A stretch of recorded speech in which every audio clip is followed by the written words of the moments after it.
సభాధ్యక్షులు పెద్దలు మాజీ పిసిసి అధ్యక్షులు హనుమంతరావు గారికి,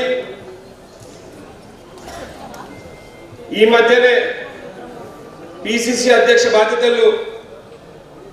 తీసుకున్న మా అన్న మహేష్ కుమార్ గౌడ్ గారికి, అదేవిధంగా పెద్దలు మాజీ పిసిసి అధ్యక్షులు కేశవరావు గారికి,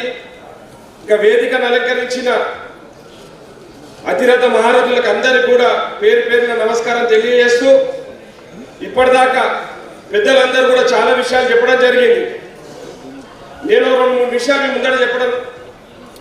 మీరు కొంచెం వినాల్సిందిగా విజ్ఞప్తి చేస్తున్నా. గత పాలకులు మనం తెలంగాణ తెచ్చుకున్న తర్వాత తెలంగాణకు సామాజిక న్యాయం చేయాలి, తెచ్చుకున్న తెలంగాణకు ఒక దళిత బిడ్డని ముఖ్యమంత్రి చేస్తా అని చెప్పి కేసీఆర్ గారు ఆ రోజు చెప్పింది. 10 సంవత్సరాలు అయినా కానీ కూడా ఆ ఊసు లేదు. వాళ్ళ క్యాబినెట్ల ఒక డిప్యూటీ సీఎంకి ఉప ముఖ్యమంత్రి ఇస్తే ఆయన ఒక ప్రోగ్రాం నిర్వహించి వచ్చే లోపల ఆ ప్రోగ్రాం ఆయన ఉప ముఖ్యమంత్రి పదవిని కూడా వీటి పక్కకు పెట్టి, ఇదే విధంగా గత 10 సంవత్సరాలు మీరు చూస్తే ఆ పాలకులు ఒక కొమరం భీముకు కానీ, ఒక సర్వాయి పాపన్నకు కానీ, ఒక శాఖ లైలమ్మకు కానీ, ఒక జ్యోతిరావు ఫులేకి కానీ, లేదా మన రాజ్యాంగకర్త అంబేద్కర్ గారికి కానీ ఆనాడున్న ముఖ్యమంత్రి ఒక్కసారి కూడా అధికారికంగా వచ్చి ఒక పూలమాల వేసే సమయం కూడా లేకుండా ఆయన దగ్గర. కానీ ఈరోజు వచ్చి పెద్ద పెద్ద మాటలు మాట్లాడుతున్నారు. నేను ఒకటే చెప్తున్నా,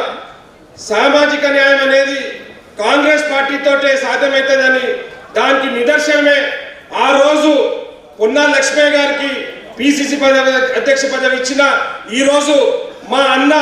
మహేష్ కుమార్ గౌడ్ గారికి పిసిసి అధ్యక్ష పదవి ఇచ్చినా కానీ కూడా ఆ రోజు కాంగ్రెస్ పార్టీ పెద్దలందరూ ఆలోచించి ఈ రోజు కూడా సామాజిక న్యాయము మళ్ళా బీసీ సెన్సస్ అన్ని కూడా చెయ్యాలని చెప్పి ఉద్దేశంతో పెద్దలు మహేష్ కుమార్ గౌడ్ గారికి ఆ రోజు పిసిసి అధ్యక్ష పదవులు ఇచ్చినందుకు సోనియా గాంధీ గారికి, రాహుల్ గాంధీ గారికి, ఖర్గే గారికి, కేసీ వేణుగోపాల్కి, అదే విధంగా మన ప్రియత ముఖ్యమంత్రి రేవంత్